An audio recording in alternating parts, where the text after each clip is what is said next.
நான் பரந்தூர் வந்த அன்னைக்கு தான் ஒரு விஷயத்தை சொன்னேன், அதே தான் இங்க நான் திரும்ப ரிப்பீட் பண்றேன். We are not against any development. We are not against airport. அந்த லொகேஷன் தான் தப்புன்னு சொல்றோம்.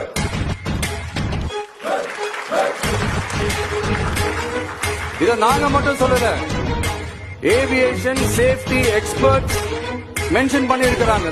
that place is not fit for airport.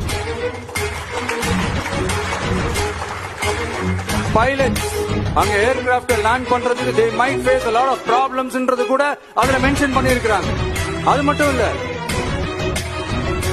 அந்த வாட்டர் பாடிஸ் அழிச்சு அதுக்கு மேல ஏர்போர்ட், அந்த பில்டிங்ஸ், அந்த ரன்வேஸ் இதெல்லாம் வந்ததுக்கு அப்புறம் ஒரு மழைக்காலமோ இல்ல ஒரு flats டைம்லயோ the whole Chennai city will be flooded.